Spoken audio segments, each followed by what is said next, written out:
Hey everybody, welcome to Advantage One RV. My name is Josh the RV Nerd, and we've got a big, beautiful triple slide Cougar bunkhouse for you today. Camp kitchen, king bed, hot cold camp rated, automatic leveling, dual air conditioner, and a partridge in a pear tree. This thing's awesome. I had a very brief chance when the owner for whom we're selling this for here on consignment, when they dropped it off, I was like, this thing's almost brand new. What's wrong with it? He goes, nothing. Really, there's a couple little things, like I'll show you a couple just tiny little things, but just didn't get as much of a chance to use it as we thought we would. Work just kept me too busy. Bummer, but dude, good for you. Dude, yeah, you know, I like to do when my mom cooks dinner. One of my favorite things to do is to go, dude, this is awesome.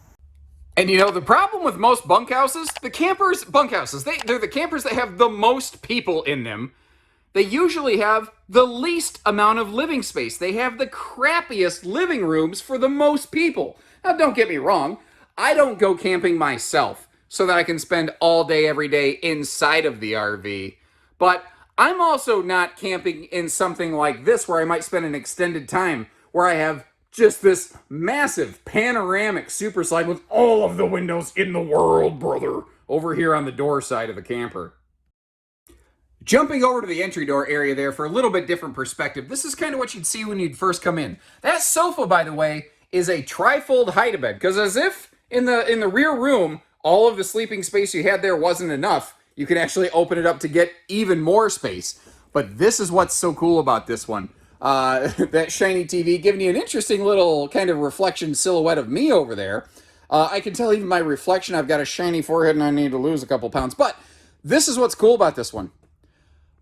Bunkhouses usually have crappy living rooms, crappy entertainment, crappy kitchens. This thing's the size of a fifth wheel, but it brings the fifth wheel features to it.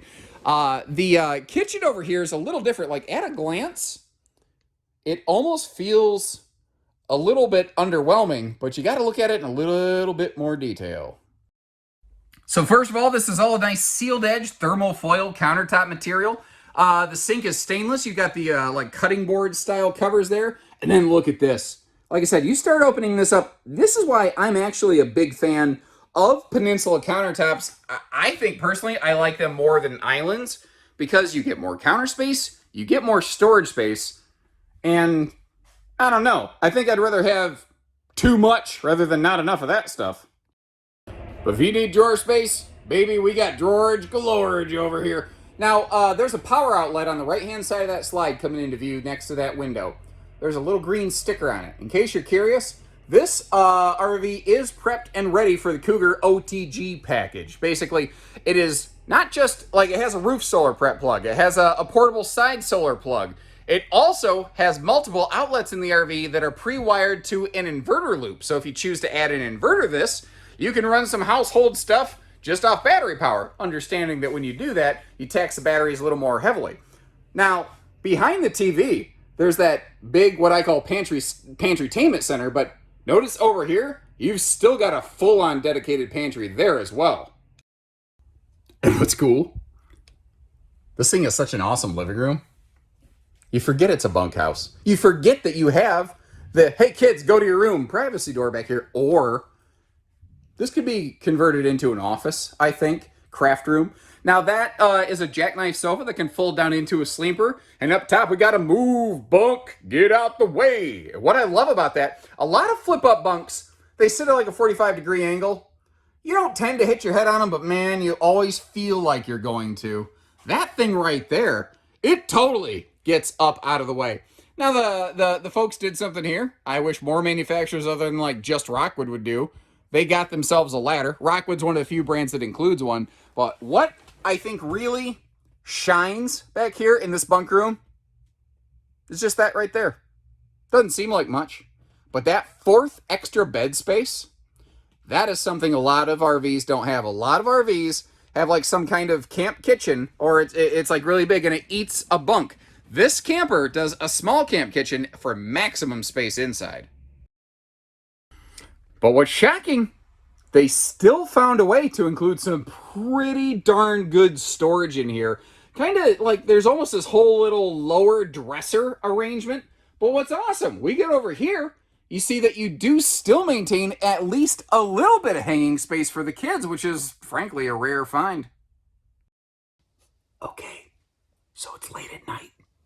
We got all the lights turned off. Check this out. We got little dimmer lights over here in the super slide. So if you just wake up and those little kids need to see their way over to the potty, they can do that. But you know what else is really cool? When we get over here by the door, motion lighting by the door. You can turn it off. You can turn it on. You can put it in motion mode. You can do whatever you want to do right there. What I like about that is this has a full viewing window in the entry door. Now, it doesn't have a privacy shade. It's shade ready, but it's directly across from it is a wall. Not having a shade on that door doesn't really bother me. I don't think it's too awful weird. But if you just left the light on inside the whole time, you'd have this ugly collection of bugs buzzing around by the door that you'd end up eating half of, and then the other half get into the camper and bother you. Somehow there's always that one bug that just by my left ear all night. Just me? Anybody else? Anyway. Also, this has the in-command system. I'm willing to bet it's still the same default 4 zeros. Yeah, baby. We can run our slides, our awnings, our water pump and stuff. But my favorite feature of this is the heating and cooling, the HVAC. Because if you wake up at night, you're inside of that private bedroom right there. You're too hot, you're too cold. Grab your phone, turn the air up or down, whatever you need. You don't even got to get out of bed. You don't even got to open the door. You don't have to disturb anybody. And speaking of the bedroom, one of the first things I want to show for you, like in command is cool. It's like, oh, it's got that little touch panel. But you don't want to have to always walk over to that touch panel every time you turn everything on. You don't have to. All of the living room lights are on their own switch. The bedroom lights are still on their own switch. And notice how you've got that second air conditioner installed right there, helping keep this big fifth wheel size travel trailer nice and cool. Now the bedroom is, they did not make it any bigger than it needs to be. And it feels smaller than it actually is for a couple reasons. First of all, what we're looking at here is a 70 by 80 king bed. The other thing that we're looking at is the previous owners upgraded the mattress and made it even bigger, thicker, taller. So it really is bossy inside of this room. But you got a king bed in something, in a travel trailer. More and more trailers are starting to do that now, but at the time they did it here in this Cougar, not a lot of them did. Now, when we walk around the corner, you see it is a dual entry bedroom and bathroom with a really good, I love that tall linen cabinet right there, floor to ceiling, like linen and storage space. It has, of course, a sliding pocket privacy door. So if someone needs to wake up in the middle of the night and use the potty, nobody has to disturb one another. There is also full storage below that sink, but the RV is not exactly level, and it keeps closing itself on me. And, I'm going to say this a couple times. I'll probably say it again when we get to the roof. The RV, it just needs a quick cleaning. That's all it needs. There's nothing wrong with it anywhere.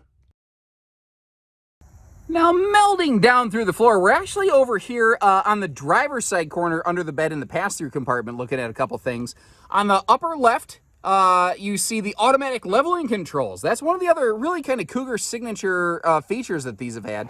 This is also solar prepped and ready, like if you want roof solar, or as we back up here next to the docking station, you'll see a little simple side solar prep plug. You might notice you got the magnet holdbacks on the doors. This is also new enough. It is side and rear camera ready, which is cool. This was made during, after a generation. All of the white-skinned Cougars have had, how else can I say it? Actually, Cougar travel trailers, once they adopted a windshield, they all became what people call 4 seasons, but hot, cold camp rated. And during this generation, they actually did some additional testing and found out they were 0 to 110 degree capable. So not only is this an excellent cold climate camper, it's one of the best hot climate campers out there. And that is something we don't talk enough about. Everybody wants to know, is it 4 seasons? Is it 4 seasons? Virtually nobody is going to camp when the snowflakes are flying. But we're all wanting to camp when the sunshine is beaming. Well, I think that hot camp capability is actually way more important. Now, this is a nice little bonus here from the previous owners. You might notice the baggage door is a little bit larger on this side because it's not fighting for water heater space, but that is a beast of a heavy-duty weight distributing load leveling hitch right there. As we back up, they did something on here I really like. Not every manufacturer nails this the way that I I prefer anyway. I don't know, but they did a split awning. So you have two smaller awnings, but you end up with more patio space. Some manufacturers will just mount one giant awning, but they mount it almost starting at the entry door and then way back over the super slide, which means, I mean, you get a free slide awning in a sense, sort of, because of that. But man, you're giving up a lot of patio space doing it. And once again, this is a good angle to see it from the way the sun's hitting it. All those windows in that super slide, all of them over here, allowing you to keep an eye on your campsite, keep an eye on your kids, or, you know, watch the neighbors fuddle with emptying their black tank. And they all open for maximum airflow. And this, again, it has a camp kitchen. It's a simple, small, but really effective low-profile camp kitchen. You've got like a hot, cold outside utility shower on the left, which, if you have a little basin, can sort of act like a sink, because obviously it doesn't have a traditional sink. TV hookups on the right. And you've got the Capital Grill and that little miniature fridge there, which, remember, that's additional fridge space compared to inside the RV, which can save a lot of foot traffic around. What's kind of cool about that is, again, it's small, it doesn't eat up a ton of space, and it is what, I mean, seriously allows for the fourth bunk on the inside, which I've always felt is one of the best qualities of this camper. Now, this is very interesting to me. Like down at the bottom, there's a receiver hitch down there that it almost looks like somebody, I don't know, it almost looks like they bulked it up, but now the more I look at it, no, it does look a little more factory. But what I'm getting at is, you see that wire and that camera back here. Well, I mentioned how this RV is rear and side camera prepped. I'm guessing maybe they already had a camera that they wanted to use, or maybe they just, I don't know, didn't like Furrion cameras, or they like the idea that that camera is lower to the ground and gave them maybe a better view of what they're backing into, or before you back into it. Oops. Or, as a cheaper alternative, simply tape a whole bunch of rubber chickens to the back of your bumper so you can hear the honk before you feel the bonk. And other than the fact that this RV needs a new owner, the only thing I see up here is just some storage dust. It just needs a quick rinse down, just a quick once over here on the roof. I don't see anything that's concerning. Like, sometimes you're like, oh, it's a little dirty. Well, yeah, it's the outside of the RV. It's going to get a little dirty, but it doesn't look bad. And by the way, remember, we are roof solar ready. That's what that little double plug is right there for us. Now, I probably should have covered this sooner, but what do you need to tow this beast? I would definitely recommend 3/4 ton and up. Not only, like, just because of the weight, like, it's, you know, we'll say 8,700 pounds, 8,660, 8,700 pounds plus cargo, just for the sake of ease. But it's also like 37 foot long. It's a big, long trailer. I've known two people that custom ordered max towing and max payload pickups to handle this specific floor plan, a 34 TSB Cougar. Both of them said, even with this truck, it's borderline, and I probably should have gone 3/4. So that's where I'm basing that recommendation off of, is actual owners who have given me the feedback. There are people who had a truck custom built to handle this still wished, I kind of wish I'd have just bumped up a little bit. So maybe we'll just get that out of the way for you. Or if you just have a seasonal site, you know, it's long enough, maybe you don't want to tow this thing, call us. We'll deliver it right to a site for you. We got people, we'll get you a quote on something like that. Whatever you need, give us a call. Trades, financing, we do that too. Take care, stay safe, have fun, and have an A1 day, everyone.